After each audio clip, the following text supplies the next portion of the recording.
Few names in history evoke the same sense of awe as Alexander the Great, a military genius, a visionary ruler, and a man whose ambition knew no limits. He carved an empire that stretched from Greece to India. But how did he rise to power? What was his greatest achievement? And how did his empire crumble after his sudden and mysterious death?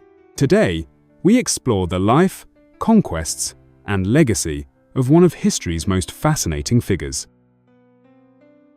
Alexander III of Macedon was born in 356 BC in Pella, the capital of Macedonia. His father, King Philip II, was a brilliant military strategist who transformed Macedonia into a dominant power. His mother, Queen Olympias, was deeply spiritual, claiming that Alexander was not just a prince, but the son of Zeus himself. From childhood, he was destined for greatness. His education was entrusted to none other than Aristotle, the greatest philosopher of his time. Under his mentorship, Alexander studied science, medicine, literature, and philosophy. But it wasn't just books that shaped him. He trained tirelessly in combat, riding, and tactics. At the age of 12, he famously tamed the wild horse Bucephalus, proving his fearlessness. At just 18, Alexander fought alongside his father at the Battle of Cheronea against the Greek city-states. It was here that he first showed his tactical brilliance, leading the cavalry charge that shattered the Theban sacred band. But in 336 BC, his world changed forever. His father was assassinated.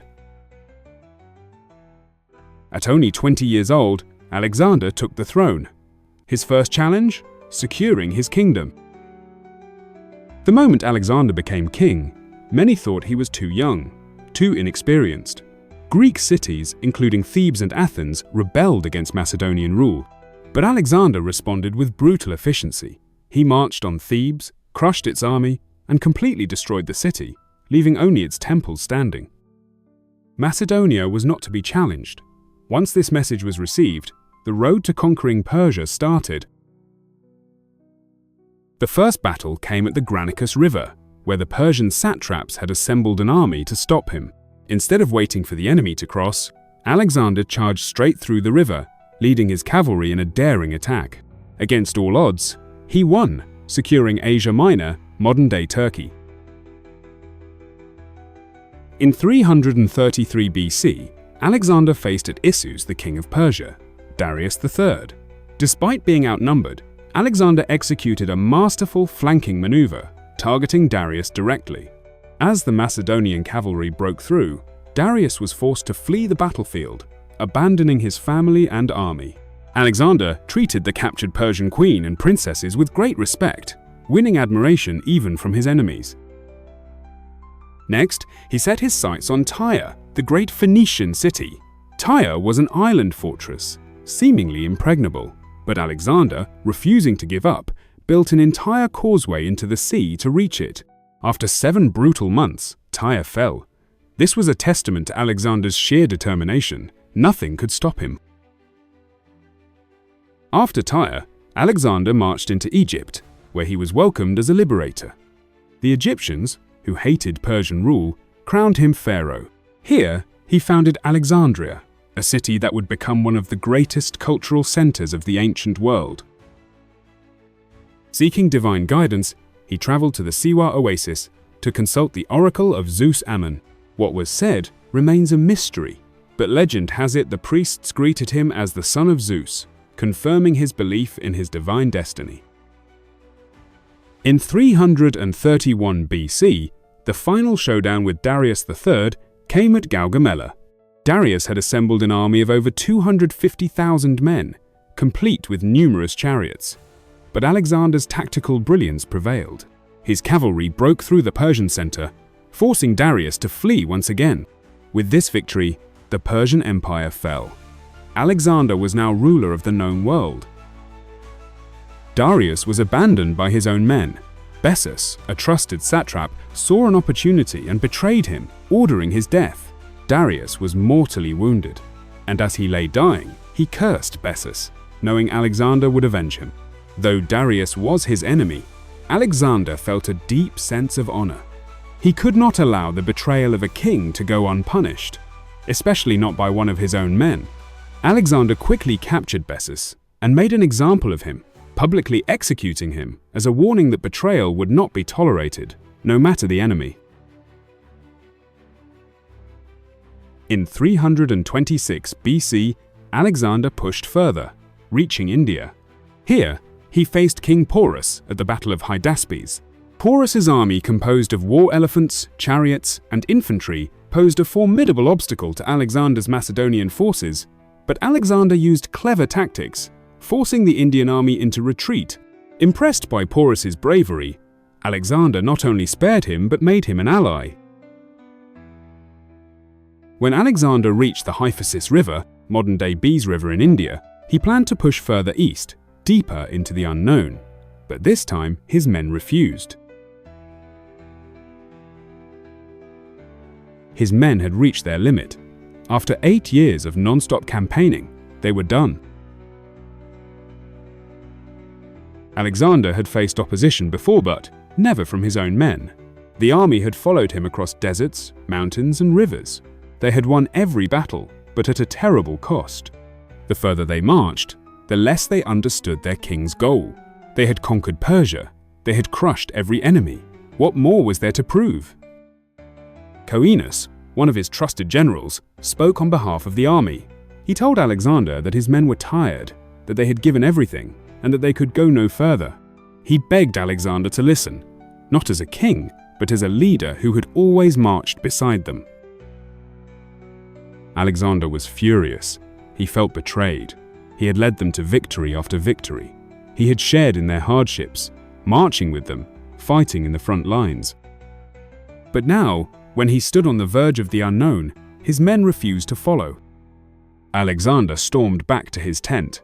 He locked himself away, refusing to eat or speak to anyone for 3 days.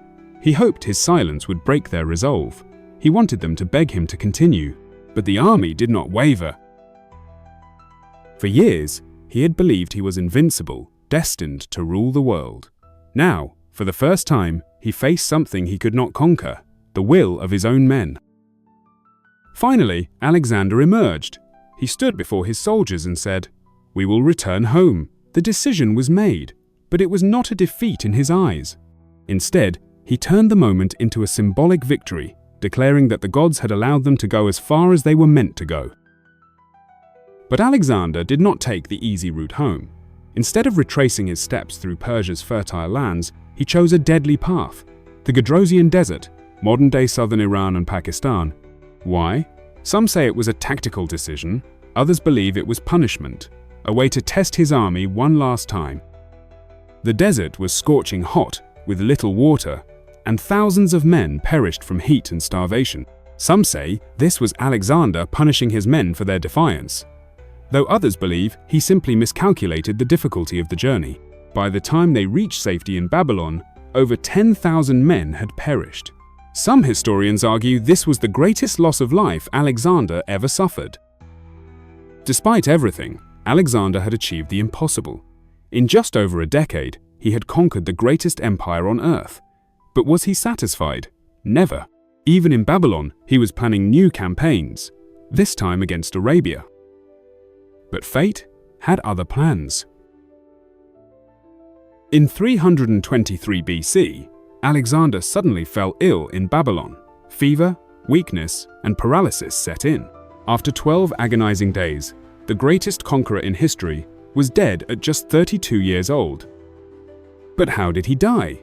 Even today, historians debate the cause of his death. Some believe Alexander was poisoned, possibly by his own generals who feared his growing ambition. A slow-acting poison could explain the long decline, but no ancient sources confirm this. Others argue that he died of natural causes like malaria, typhoid fever, or West Nile virus. Ancient Babylon was a breeding ground for disease. A more modern theory suggests he suffered from Guillain-Barré syndrome, a rare condition that causes paralysis, but leaves the mind intact, explaining why his body showed no immediate signs of decay. After his death, his generals fought over his empire, and his body became a symbol of legitimacy. Initially, it was meant to be buried in Macedonia, but one of his most powerful generals, Ptolemy I, hijacked the funeral procession and took the body to Egypt instead. Alexander's body was placed in Memphis, then later moved to the great city of Alexandria, where it was displayed in a golden sarcophagus. Roman emperors, including Julius Caesar and Augustus, visited the tomb, paying homage to the great conqueror. Then, the tomb vanished. To this day, the location of Alexander's tomb remains one of history's greatest mysteries. Many believe it lies hidden beneath modern Alexandria. Others suggest it was destroyed during the city's many earthquakes. Could his body still be out there, waiting to be discovered? Though his empire collapsed after his death, Alexander's influence has lasted for over 2,000 years.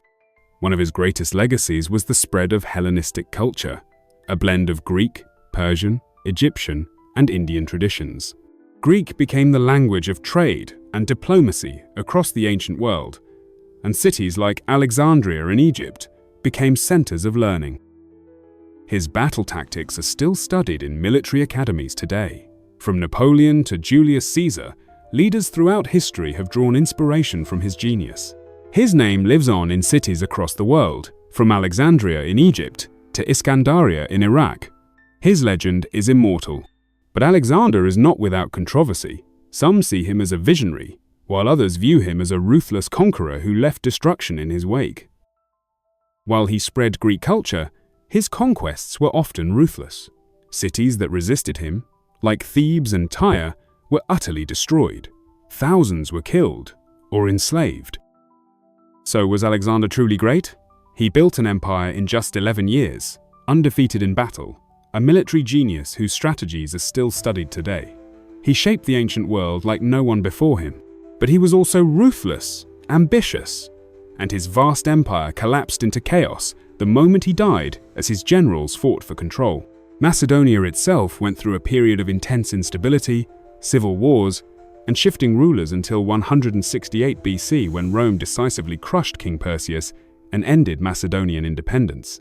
Macedonia was divided into 4 puppet republics and, by 148 BC, became a Roman province.